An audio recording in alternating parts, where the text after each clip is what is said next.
अब मैं कचरे से हाइड्रोजन तैयार करने की बात कर रहा हूं। जो कारपोरेशन में आप कचरा होता है ना, सैग्रीगेट करके प्लास्टिक, ग्लास, मेटल अलग किया, उससे हाइड्रोजन बनेगा।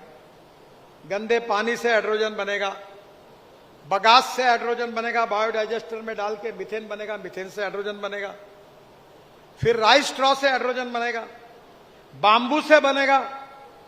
और मैं किसान हूं, मैं आपको बहुत अध्ययन करके बता रहा हूं कि सरसों कितनी भी लगाओ, गन्ना कितना भी लगाओ, गेहूं कितना भी लगाओ, चावल कितना भी लगाओ, थोड़ी बहुत राहत मिलेगी, पर इससे तकदीर नहीं बदलेगा।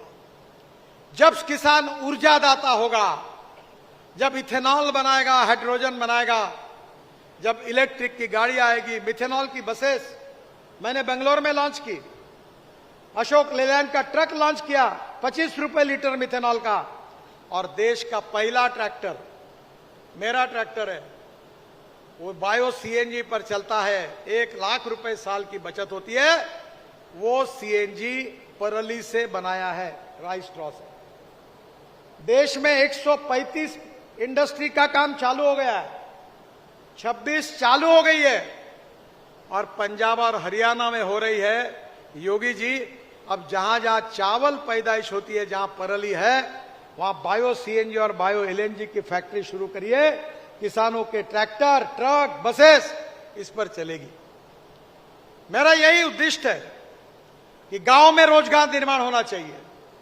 स्मार्ट शहर होते हैं, स्मार्ट विलेज बनना चाहिए।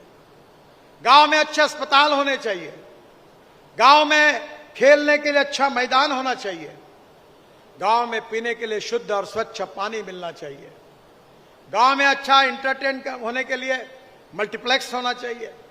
मैं इस्राइल में गया था, वहां का किसान एयर कंडीशन बंगले में रहता है और घर से ड्रिप इरिगेशन कंट्रोल करता है। ये हमारे यहां भी हो सकता है।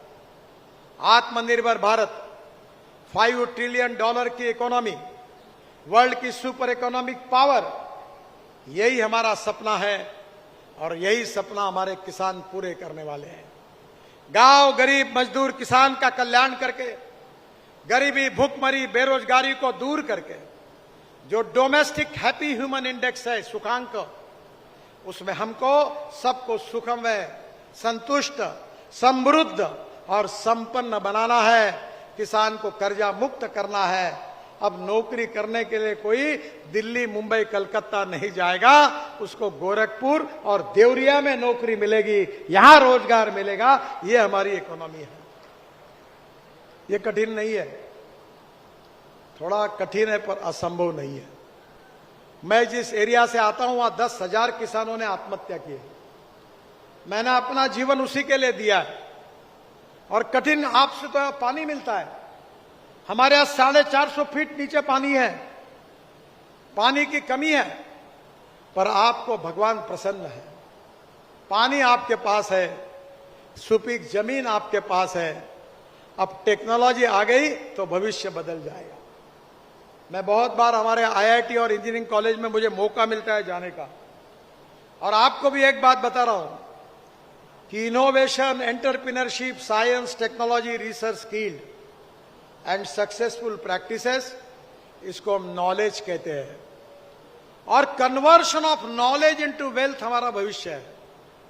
No material is waste, no person is waste, it is depending upon the appropriate technology and vision of the leadership that you can convert waste into wealth. और यही योगी जी कर रहे हैं कि यहां गांव में अच्छे मकान बना रहे गरीबों के लिए, किसानों के खेत को पानी मिल रहा है, करीब 35 लाख करोड़ की इन्वेस्टमेंट आ रही है, इंडस्ट्री आ रही है।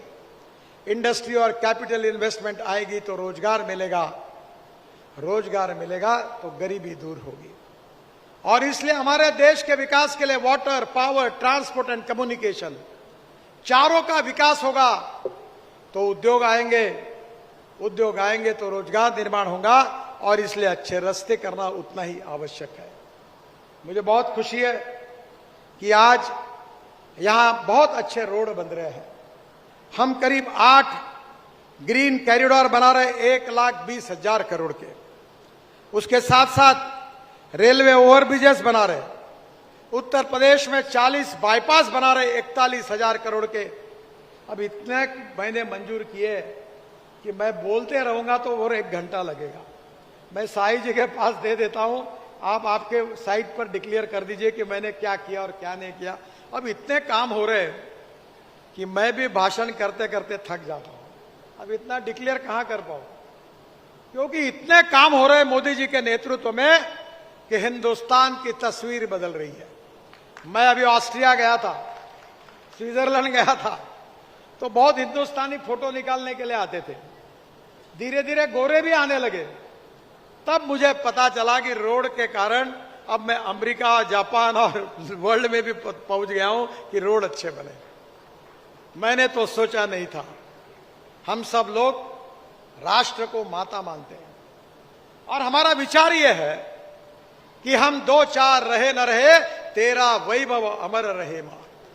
हम देश के लिए काम करते हैं, गांव गरीब मजदूर किसान के लिए काम करते हैं, लोकतंत्र के लिए काम करते हैं, कानून व्यवस्था अच्छी हो इसके लिए काम करते हैं। योगी जी, मैं देश की जनता की ओर से आपको धन्यवाद दूंगा कि आपने कानून और व्यवस्था में ऐसी कड़ाई अपनाई। मैंने एक बार आया था तो मैंने गीता का श्लोक उद्गुत किया था कि परित्राणाय साधूनाम विनाशाय च दुष्कृताम धर्म संस्थापनार्थाय संभवामि युगे युगे। वही बात याद आती है कि जब जब अत्याचार बढ़ता है, गरीबों पर अन्याय होता है, ईमानदार लोगों पर अन्याय अत्याचार होते हैं, और जब कोई ऐसे गुंडे, लोफर, उचक्के समाज में अन्याय करते हैं, तब भगवान श्री कृष्ण ने कहा था कि तब मैं अवतार लूंगा और इनको पूरी तरह से समाप्त करूंगा। आपने उत्तर प्रदेश के गुंडे राज को जिस प्रकार से समाप्त किया, यह सज्जन शक्ति का, दुर्जन शक्ति पर सज्जनता को बचाने के लिए किया हुआ एक प्रकार से एक आधार था। और इसलिए मैं चाहता हूं कि देश के जनता की ओर से उत्तर प्रदेश की गरीब जनता, दलित, पीड़ित, शोषित जनता, इनको भ्रष्टाचार से, गुंडों राज से जो मुक्ति देने का काम आपने किया है, मैं देश की जनता की ओर से आपका बहुत बहुत अभिनंदन करता हूं, आपको बहुत बहुत धन्यवाद देता हूं। और सूर्य प्रताप शाही जी को भी कृषि क्षेत्र में वो काम कर रहे हैं, मैं उनके साथ और बैठूंगा। अभी इलेक्ट्रिक बसेस भी ला रहा हूं, 1 लाख बसेस लाने का प्लान बना है। हवा में चलने वाली बस भी ला रहा हूं, पानी में उतरने वाला हवाई जहाज भी ला रहा हूं। आपको लगेगा कि ऐसे ही नेता बोलते हैं, ऐसा नहीं है। मैं जो बोलूंगा वो डंके की चोट पर पूरा करके रखूंगा। ये कोई पत्रकार मुझे सवाल नहीं पूछ सकते, पर यह करने के लिए आपके आशीर्वाद चाहिए, यह करने के लिए आपकी शुभेच्छाएं चाहिए।